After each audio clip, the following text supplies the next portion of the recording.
How's everybody doing today? Doing well. Yourself? I am doing great. Thank you all for being here today. As you all know, today marks 100 days in office since I was sworn in as the mayor of the city of St. Louis. And while these first 100 days have not looked like what I envisioned for when I was sworn in to office, we still have a lot to celebrate. On day 31, our city faced historic devastation in the wake of the EF3 tornado that tore through parts of West and North St. Louis on May 16th. This catastrophic event fundamentally changed the lives of over 10,000 city residents, fundamentally altering many of our neighborhoods, and has and still remains our number one task at hand for the city of St. Louis. And yet, in the midst of this devastation, and despite the monumental challenges that lie ahead, I have never been more inspired by and committed to the city of St. Louis than I am today. This tragedy put on display the resilience of our city, and it really showcased our capacity to cross traditional boundaries and to work together to show up for our neighbors and need collaboration, coordination between elected officials, both at the local, state, and federal levels. And I have been and remain so immensely grateful to the immense generosity and commitment from many of our partners who mobilized to meet the need of our local community, from everybody from volunteers, nonprofit organizations, the construction industry, and just an immense number of volunteers who mobilized immediately to help our community in need. We have a monumental task ahead of us, obviously, in restoring and rebuilding our communities, those ravaged by the storm. But reinvesting in our aging infrastructure also remains a priority. Our aging systems that hold our city back, and ensuring that every resident has the opportunity to thrive in a safe and vibrant community. I believe that it is in the spirit in which we have really been able to succeed over the last 100 days that will get us to where we need to go in the future. And I continue to hold to building a new, better future for our St. Louis with collaboration and innovation as we work to rebuild our city. I'd like to highlight a few things that we've been able to accomplish. As you know, we've named many new members to our leadership team, including Ben Johnson, who's here today, Sean Dace, our public safety director, Otis Williams, who's been serving as our interim director of the St. Louis Development Corporation, Emily Martin, who's recently stepped up to serve on the Civil Service Commission, and Julia Nix, who has stepped into the role as the Chief Recovery and Neighborhood Transformation Officer. And of course, you may know we launched national searches for our long-term leadership of the St. Louis Development Corporation and the Director of Personnel.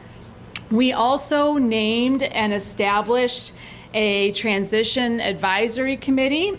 They have been working on a report to advise us on key issues. We had 6 transition advisory committees in total. They launched an effort to really offer robust ideas and recommendations on our administration's key priorities.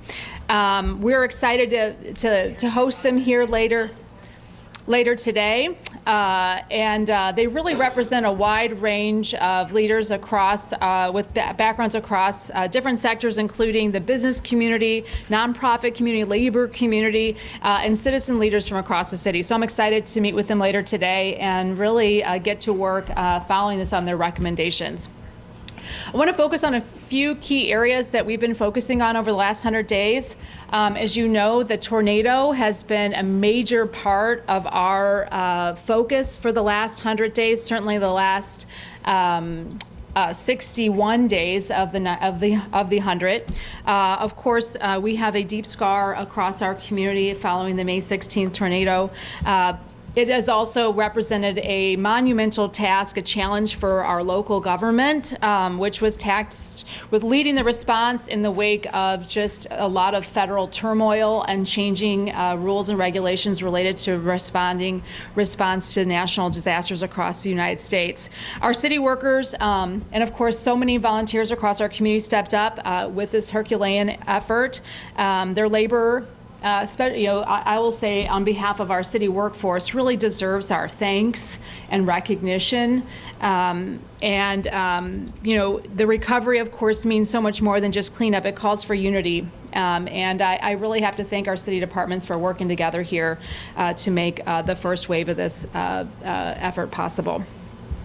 As you know, some of the things that we did as a city following the tornado, we worked immediately to implement a state of emergency. This really cleared up funding and allowed us to take some of the necessary actions our city workforce was able to do. We worked across with fire departments and EMS first responders across the region to immediately search over 2,500 structures, responded to over 400 emergencies in just the first 24 hours.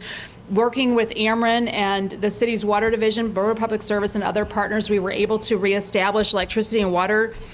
We really focused initially on making sure we had access to some of our most critical public entities, including hospitals, schools, cell towers. We wanted to make sure supermarkets and other things that the public needed access to within the first 48 hours we had access to.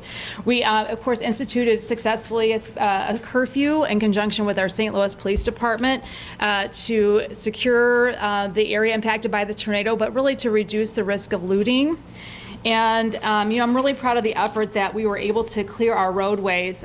This was done, of course, with our city workforce, but really in conjunction with the construction industry, who came to the table with just an enormous lift of manpower. We were able to remove almost 6 million cubic feet of debris thanks to this effort. And while that is just an enormous amount of debris, it really only represents a fraction of the debris that we have to remove and we are committed to removing from our communities to make our communities whole again. We traversed traditional political boundaries, working with Governor Kehoe and the State Emergency Management Agency to bring in our National Guard to really stand up some drop sites for debris. Within the impact zone, partnering with SLPS to do so, and then the Missouri Department of Natural Resources and the city's health department. Restoring signals, all those sorts of things happen really, really, really quickly. One of the things that I'm most proud of, we stood up stlrecovers.com, a centralized location for information, so residents and folks around the region had a centralized place to get the most up-to-date information possible, so that we could also kind of centralize volunteer opportunities and other things of that nature. I could go on and on. We had a whole host of things related to the tornado response, but I think, really in recognition of some of the highlights here, I'll say that the large-scale disaster assistance center that we stood up at SHAFE in partnership with SHAFETS, we had over 30 organizations there that served over 3,000 households, 8,500 folks within the first few weeks, just trying to connect people to resources. It was just a tremendous lift and really, really impactful for folks. Securing the additional funding was critical.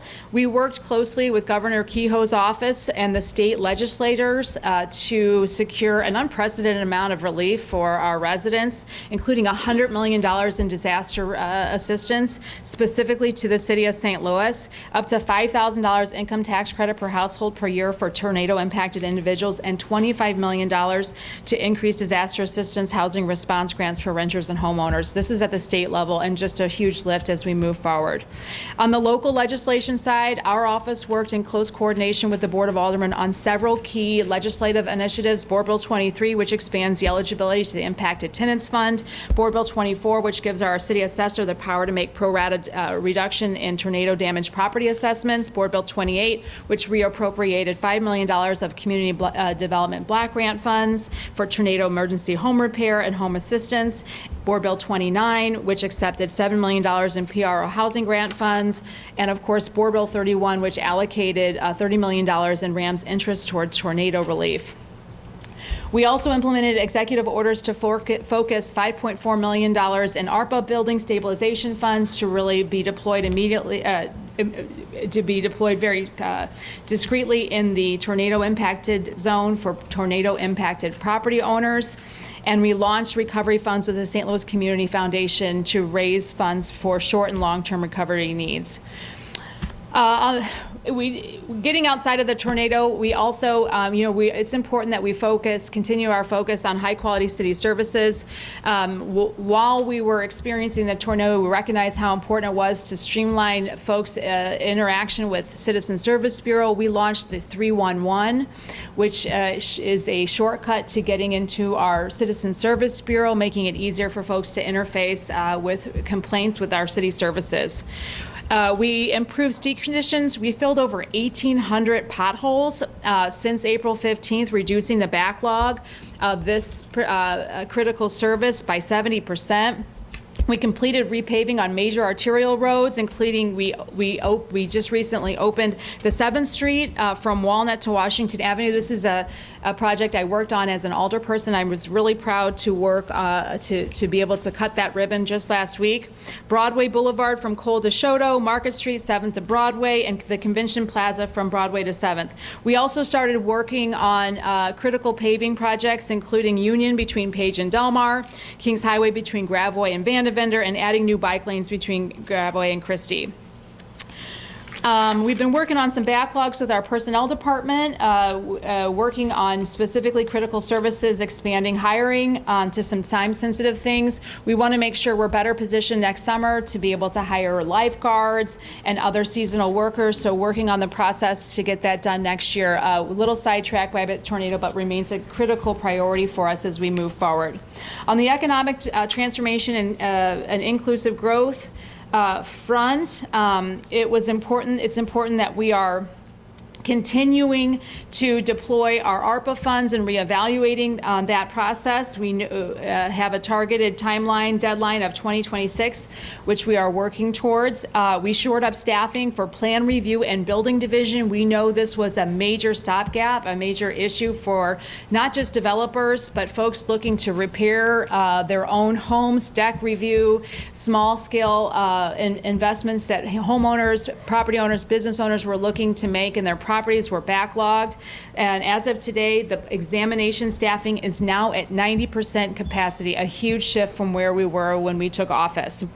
We also paused key projects to reevaluate and ensure viability, including the Bi-State Green Line. It's critically important, especially under new federal regulations, that we have project viability here when we have limited dollars for public transit. We want to make sure that we are investing these in the most effective and efficient way possible. We also paused the private building stabilization program, which allowed us to dovetail shifting that program to meet the needs of our tornado victims, providing that $5 million support to them. We just recently launched a water utility assistance program. This program will deploy $1 million in American Rescue Plan Act to assist residents with paying past due water accounts. This will allow us to keep water on for folks.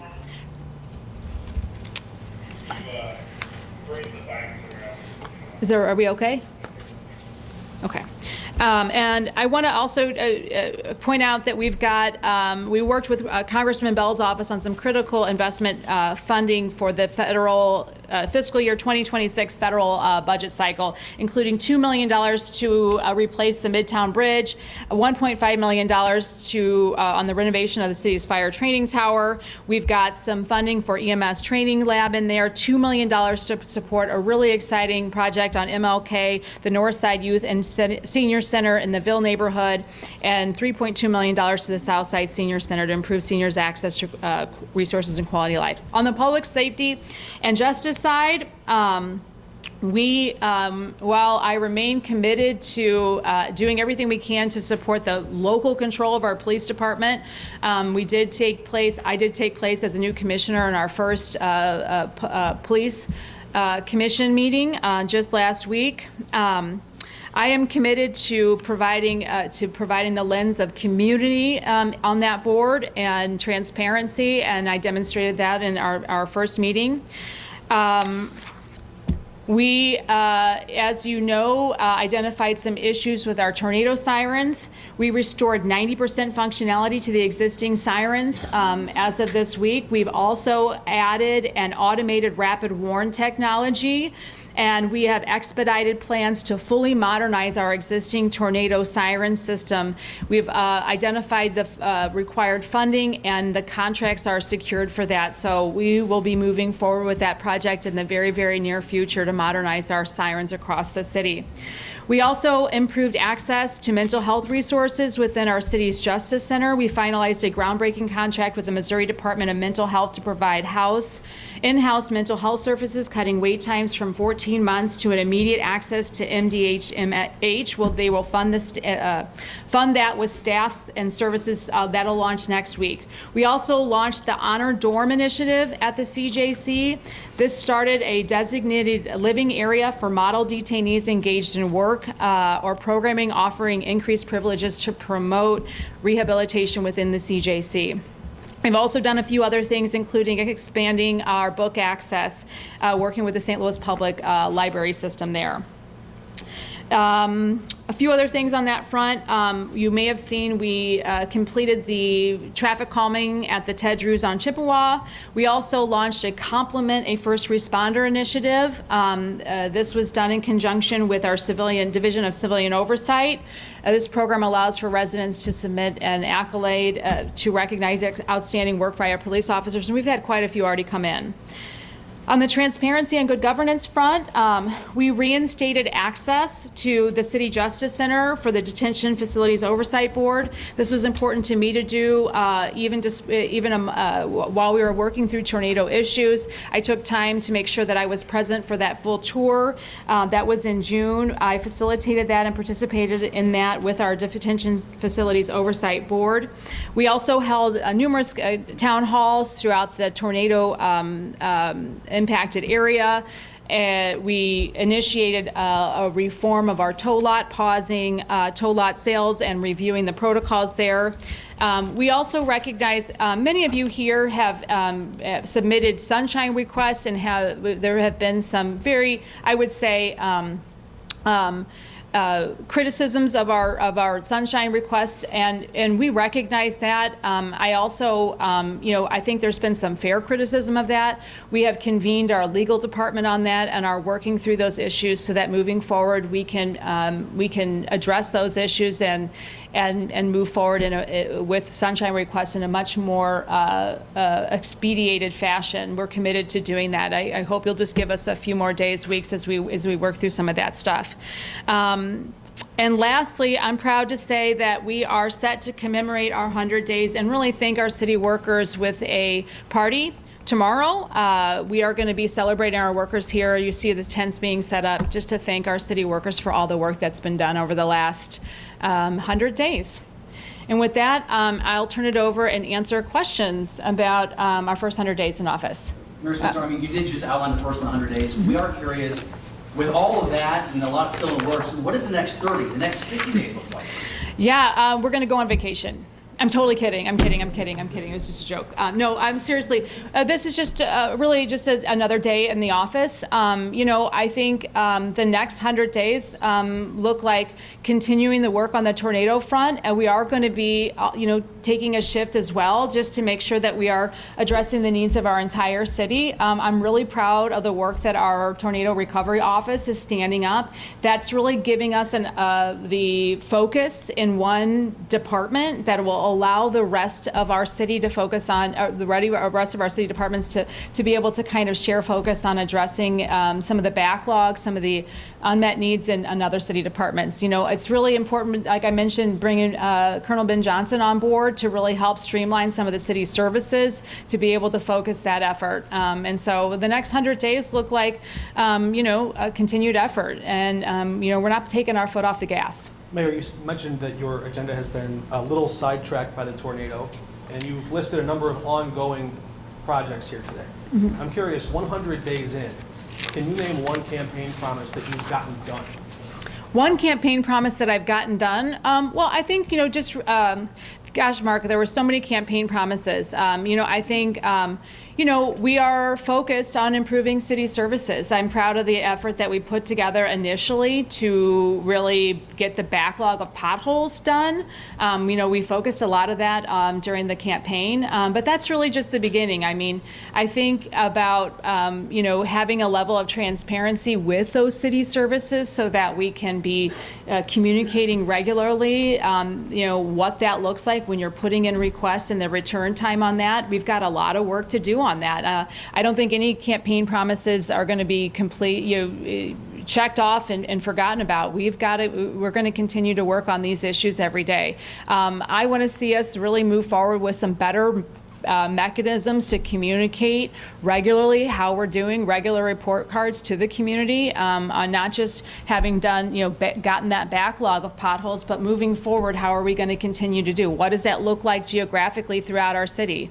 How does that compare across neighborhoods? And so getting those mechanisms in place is something that's going to take a little time, but I'm committed to doing over the long term. Mayor, you said some of the criticisms of the time it's taking for sunshine requests to be filled are fair. Can you outline which criticisms you believe are fair and which aren't fair? Look, I think anytime you put in a sunshine request, we should be working on getting those back fairly immediately. And, the way that our sunshine system is currently set up, while those requests come in through a sunshine coordinator, and we have a new sunshine coordinator, and I think she's doing a great job. She will do a great job for us. The departments themselves are responsible for responding to departmental, the specific requests, and then they go back through the Sunshine Portal coordinator. So we're working through some of the issues that each department has with regards to their assigned Sunshine respondent, and making sure that departments across the city know that it's a priority for this administration to be as transparent as possible, and working through any of the kinks along with that. Anytime, I do think criticisms are fair when they're launched. Sometimes I will disagree with them, but in the case of being able to respond quickly, I think that's the role and responsibility of a government entity to do. And I do want to see us improve that. We haven't gotten all those systems improved in the first 100 days, and that's why I'm recognizing we have room for improvement, and we are working on it. Just to make sure I understand you correctly and follow up, it's the departments that need to move faster? There are some improvements that can be made at the departmental level, and I'm not going to throw any departments under the bus. I think that part of the issue is recognizing the role and responsibilities of each individual person in the process, and this is something that we are taking a concerted effort to make sure that every person in the chain understands their role and responsibility. And I think there has been some misunderstandings within some of that reporting structure from the Sunshine coordinator through the department and back through in. And so we are making those making that process understood by all parties. And so that will really significantly increase should decrease the time necessary to respond and increase the transparency that reporters, members of the media, and members of the public should be able to see with regards to Sunshine. Mayor, you mentioned that you reinstated access to the DFOB. Sorry, I will get to everybody. Yeah. What's the status of the city emergency management agency investigations that stem from the tornado? Thank you. That has taken a little longer than I anticipated. You may know we launched an internal investigation that was completed, I believe, 2.5 weeks ago, and immediately following that, an internal investigation launched the external investigation. There were some hang-ups with regards to interviewing all parties involved. It's my understanding scheduling and other things were preventing all of those interviews from taking place. I believe that those are almost completed, and so we should be wrapping up the external investigation should be wrapping up soon. It is not completed yet, to my knowledge, but should be imminent at this point. Mayor, and so just to follow up, so the internal investigation won't be released until the external? That's right. The internal investigation was really an effort to do information gathering that the external investigation was going to need. So our internal investigation was not conclusive by design. It was really informational gathering that was handed over to the external investigation. Yes. You said that you reinstated access to the DFOB. To the city jail. That's correct. If it was your position that the DFOB should have always had access to the city jail, then why did the city not drop charges against Janice Menson? The charges related, it's my understanding that those charges, which came through last year, that there was a conviction involved, and that the defendant requested a trial, which was happening this week, which is happening as we speak. Case dismissed. Is that what happened? Is that right? That's so. Responded. You I'm should sorry? have responded to the avalanche of calls. Shame on you, Cara Spencer. You should have responded to the avalanche of calls and emails and silence. Shame on you. It is by the grace of God that the case was dismissed, and we are all happy, but this is not justice. Janice, tell her. She's right. This was not the justice we needed. This was not the justice that you promised us. We were very disappointed to not receive your response. Okay. And someone just died in jail custody again. How many more deaths? Please do something about the deaths. Please do something about the jail. I hear Please you. stand on the right side of justice, and calls and emails, pressure demands a response. You've expressed a desire to be transparent about the jail. You've expressed a commitment to being transparent about the jail, but the mayor's office and the city has still not released the video surrounding the death of Samuel Hayes Jr. It is all that his family is asking for, just some answers. Yeah, I hear you on that, and we have been focused on that.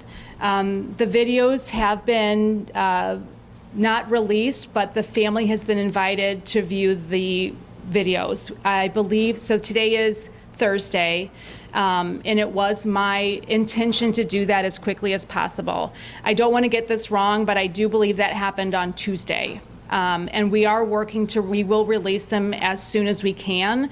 I know that there are some pending actions that are taking place right now. I do have to say that when I learned about the death in the jail, it was a call at 12:30 in the morning. That's when I learned about it. And frankly, it was heartbreaking. It is heartbreaking, as it should be. I am immensely grateful to the staff that we have, including Colonel Johnson, Director Sean Days, who were present fairly immediately, and on site to review the information that was available at that time so that we could start to do that work. And it was a clear directive from my office to be as transparent as possible and to involve the family the best we could. But we are committed to making the jail a place that not only the DFOB can have access to regularly, but that we all feel confident that it is a place where anybody in incarceration or otherwise can feel safe. Jail is no place to live. Correct. Mayor, I have a question if I could ask one. We talked to Megan Green, head of the Board of Aldermen, and she said that she would be willing to increase the amount of the Iran settlement money by $100 million. And they would start that effort in September, I guess, when they come back. Are you in favor of that also, increasing that RAMS money for the tornado victims by $100 million at least? Well, Elliot, I am committed to supporting the tornado victims. This is the first I have learned about the president's intentions on this front, but I think we've had a really good, positive working relationship with the president's office, with honestly the entire board of alderpersons, and so as we kind of go through this break, I'm certain that we'll find a path forward here. We want to make sure, it's been critical to us to engage the federal and state funds on the front end and use our local limited resources in the ways to fill the gap. So as we kind of move through that, that's a critical piece. Are you going to do more to try to help the homeless deal with this heat wave, especially those at the homeless tent encampment? There's several tent encampments, and Elliot, you've been highlighting one in particular that's a fairly large one and one that has a serious amount of need. 50 people. Yeah, it's pretty big. I will say on those particular folks, we have been working to deliver water and make sure they have access to that. It's my understanding that we've just recently signed a contract to make sure that we have additional water resources to make sure that we can get those folks access to that. It's been unprecedentedly hot. We have a lot of victims of the tornado that are still staying within their homes that are unable to really HVAC their homes, and so it's going to be a hot summer. We want to make sure that we are providing that. We've got some of the RAMS funds going towards cooling initiatives to make sure we have access to some of that. We're going to do more to try to get ice, water, and efforts to help them. We are committed to doing more the water and the cooling aspects through the summer, Elliot. Yeah, you've done a lot of work to address to highlight those needs, and that's not lost on any of us. Mayor, we're having viewers reach out to us just within the last week telling a colleague of mine, Mayor, please don't forget about us in reference to their struggle recovering from the tornado. Can you talk about how soon people can feel the direct impact of the state and local dollars being allocated? Yes. How soon will they get some actual funds? Yeah. We are working on that. I just left a meeting. I will say in the coming days, we should have, at least on the local front, on the $100 million of the state funding, we are working with the governor's office. The $25 million, I think folks will start to see mid-August. Those are running through, in accordance to the state laws, through RFPs that a nonprofit and other organizations have access to apply for now. The city has applied for some of those funds, but it's my understanding that they should start trickling, being seen in the public by mid-August. We're hoping to get the RAMS funds out sooner. We do have some of the stabilization funds are getting deployed. The electrical reconnect programs are up and running and have been connecting people back their electricity as we speak. So some of those funds are out. They're not nearly as fast as people need them to be, and that's sometimes how government works. If I can ask a follow-up, unrelated, you mentioned the board commissioners for the police department. In just the last 24 hours, maybe you didn't expect your sheriff being in the headlines so much in your first 100 days, but he made headlines last night with hiring Sonia Jenkins-Gray as his HR director. What's your reaction to that? Because holding that position and also being on the board. I was surprised by that. I had spoken to the governor about whether a person on the board of the police oversight board could simultaneously be a city employee, and it was my understanding that was not possible, and that was a conflict. And so I was really surprised to see that. But of course, I had no say in any of those actions, whether it was who's serving on the board or whether or not that person could serve simultaneously as a member of the board and an employee. Do you think they can? To me, it does present some serious concerns or potential conflicts. So I was surprised to see that. And I think it's important to make sure that there's separation there. You may have seen me discussing some issues of transparency and disclosures when it came to that. And so I think it's important that we have those separations there. Does that go beyond a recusal? George Brown obviously is. But Don Brown. Well, Don Brown is not a voting member, but you're right. Yeah, I mean, and so I think I think perceived conflicts, whether they're real or perceived, whether your recusal can to me, I think it's important that we're building trust in the community when it comes to public safety in particular, and I want to see that. What's your message to law enforcement in the city of St. Louis? Because we reported just last night that there's a corrections officer in the jail shooting these pellet ball gun projectiles at inmates in their cells. Person's on leave now. Mark, I didn't see that. I didn't see that. I will look at that. That's a horrifying situation. What does accountability look like under the Cara Spencer administration? Well, I can't speak to that. Again, I hadn't seen that. I will look at that after this. But I think to me, it's incredibly vital that anybody serving in a public safety capacity and is upholding the utmost standards of transparency and just accountability. I'm horrified to think that somebody who is employed by our jail would be involved in something that is reckless and endangering the lives of those in incarceration. So I will be looking into that. I'll get back to you on that, Mark. That I didn't see that. And as it pertains to the jail video, how do you think about releasing that beyond just the family to the broader public? Yeah, I haven't seen the video, Mark. So I think, I don't know the contents of it specifically. I have been briefed to some extent on it. But I think the more transparent we can be, the better. So I will lean towards that. I don't want to be violating anybody's, when it comes to HIPAA and the specific rights of the person whose life is lost. I don't want to be doing that and being disrespectful to their family, but I think we should be erring on the side of disclosure.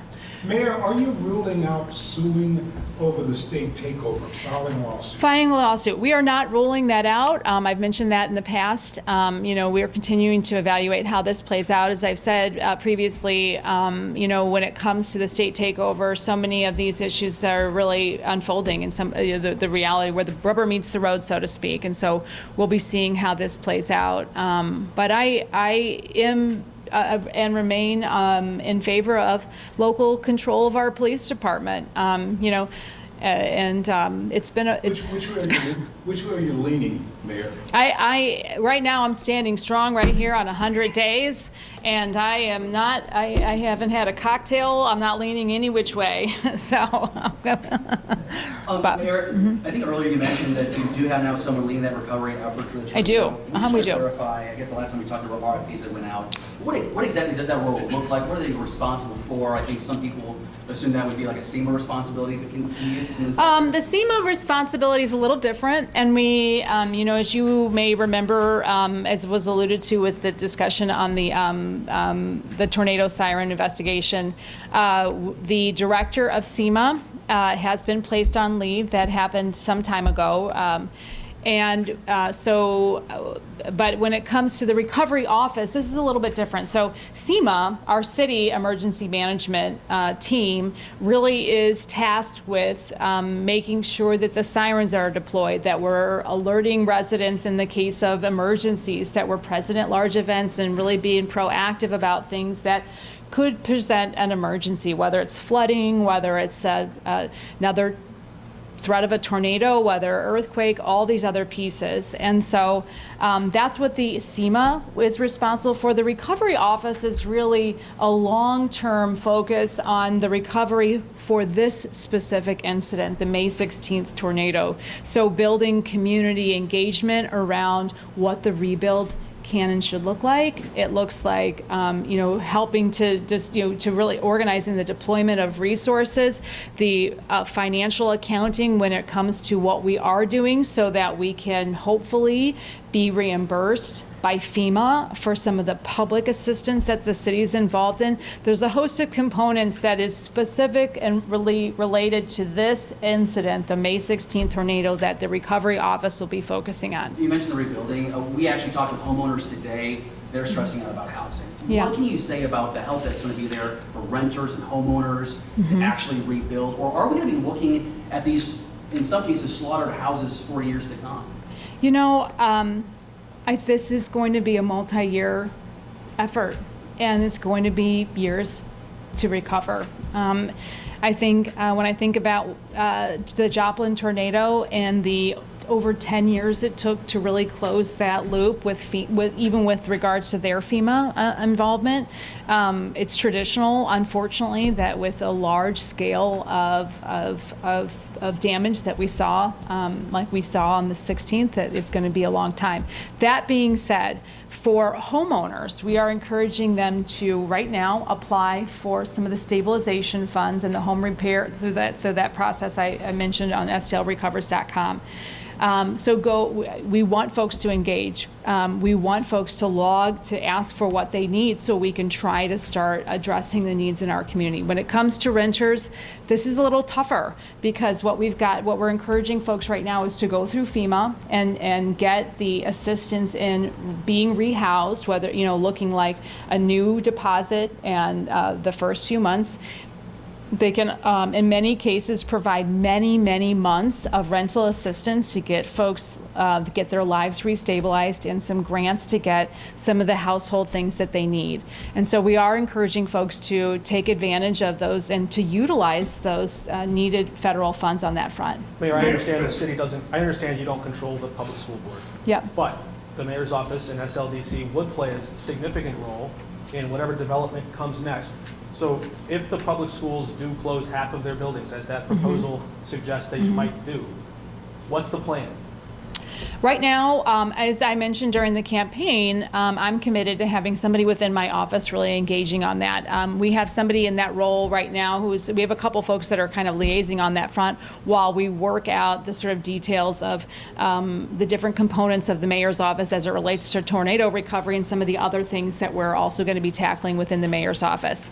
That being said, our role, while it is not governance in nature, we are going to be working with our St. Louis Public School Boards to understand just how that will impact our families. We are right now trying to stabilize the lives of those within the tornado zone. Many of those public school students are being displaced because their schools have been impacted. So we don't have a plan at the moment, but I can tell you that the mayor's office will be engaged in the process moving forward. As a follow-up to that question, though, can I ask, though, because Sure. when we talk about infrastructure for our residents, they think about the streets, water, but isn't education part of that city infrastructure that we can offer to folks maybe considering to call St. Louis home?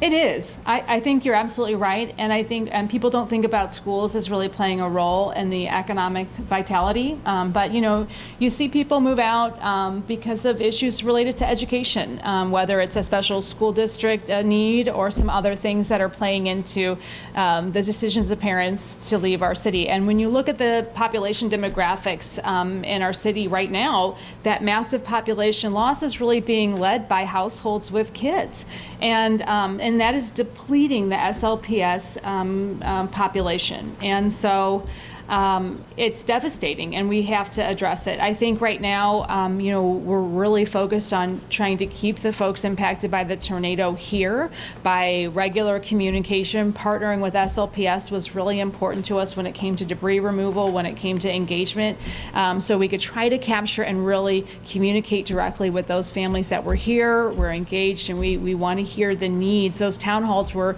designed to hear from residents, hear what their needs are as we started to try to build out the programs to serve our community. To what extent has your office engaged with the National Weather Service at all? Is there a role or? There is, yeah. We are engaged. I mean, our CEMA communicates regularly with the emergency the National Weather Service, and interestingly, I mean, we're hoping to strengthen that. I think that's a key component to having a really effective emergency management system. Mikhail, did you? Mikhail Ali from Africa. How are you? I'm good. How are you? Great. We met today with Julian Nix. Oh, Yes, talking about transparency with the small contractors. So hopefully that information will get to you. Oh, sure. Okay. Yeah, and we've been trying to get a sit-down meeting with you. I know you're awfully busy, so what's the proper protocol? I know you're meeting tomorrow with Otis Williams. No, you're not part of the meeting? Okay. No, I'm not Okay. getting into that. Okay. Well, I'm disappointed to hear that, but I thought you were going to. But You said you what? I thought I'm disappointed to hear that. But that, needless to be said, was this related to the tornado? Is this related to the MBWE, or what is this? We got a program that covers all. Remember we talked about it on the phone, but it never got to you. So Which program? I'll confirm. Is this related to tornado stuff, Mikhail? tornado stuff is Okay. great. So we'd like to sit down with you. Did it include small businesses, regardless race, creed, color? And also, we'll make you aware that tomorrow we'll have a date on we got a tractor trailer that's coming in Okay. for the community, for appliances. Oh. And whatnot. So I was told, okay, I was told that you have a warehouse. We don't have a warehouse to store it, so we need somewhere to Okay. take it to. Okay. So We do. Did you talk to Julian about that? No, I didn't know that was his. That would be But see, under by- him. By that time, I had to talk to the people and wasn't sure about it. They finally called after the meeting with Julian. Okay. Okay. I think Julian is the right person on the warehouse. On the other issue, I'm not immediately clear on what the other issue is, but would it be best if I talked to Julian first about what you talked with him about and then figure out how to? Yes, you talk to Julian so you be clear about what we want to talk to you Okay. about. All right. I'll talk to The Julian. buck stops with you. Yes, it does. Yes, I always thought so. Yes. But who do we need to contact once Julian talked to you to set up a meeting? I'll talk to Julian, You got my card. and then we'll circle back. Okay. Yeah, Is Mark. this, 100 days in, is this job what you thought it would be? Of course not. I mean, who would think it would be? But we are working hard, we're trying to also have some fun while getting some things done. And I don't think that anybody could ever anticipate what being mayor is like. Certainly with a tornado and all the pieces. But I feel good about the first 100 days mark, and I feel good about what we're going to do for the next. I don't know how many more days are there. 1,000, I guess. 300 times 4, something like that. Yes. Yeah, Austin. 2 or 3 minutes left. So. Yeah. What's Yeah. the future of that minority hiring? The minority hiring thing or the minority contracting piece? Yeah. Is the city kind of just walking away from it? No, the city's not walking away from it. No, we did. So there are a lot of concerns under the changing federal guidelines here that we've gotten some legal opinions that could put some of our federal funding at risk. So we, out of caution, we paused the program on Monday, but we are in the process of building out what a program that could be compliant with federal law looks like, and we will be announcing that in the near future. We're working through some meetings with stakeholders to make sure that we're all sort of aligned on what that can and should look like to be most to be compliant and to really meet the goals of our community. Days, weeks, Mayor? I'm hoping days, maybe a couple weeks, but I don't think it'll be. It should. We're not trying to drag this out. We're trying to build some consensus, really, Austin. So I think it's kind of dependent on kind of where we all land as a community. Mayor, this is from a colleague of mine, but we were looking at the city's cooling center webpage, and there's a list of water fountain locations there Yes. that appear to be just fire hydrants. Are those supposed to be like active and flowing on days like today where it's hot outside? I am not totally sure about that, Sean. But They're water fountains. that are or attached. Fire hydrants. Yeah. Throughout, and they're running. Yeah, I think they're in conjunction with the fire hydrants. Okay, so Yeah, they're but supposed to be running, because I think there's one at least that my coworker looked at that he said wasn't. But let us know. yeah, let us I'll know. get That's your not our direction. intention. Yeah. Okay. Anybody? Mayor, I know you're trying to get the RAM settlement money out the door. Yes. It's been a long time. Do you think this process has been too long in getting aid to the citizens through tornado victims? I simultaneously believe that we are doing everything we can, and I also know that it's taking a lot longer than I want it to, and that citizens need it to. That's a humbling thing to say, but I also recognize that, when we're talking about distributing tax dollars and public funds, we've got to do so in a way that really is lawful, and so that does take time to kind of get through some of those pieces. But we are working hard to get them out. Oh, Elliot. Thank you. Uh-huh.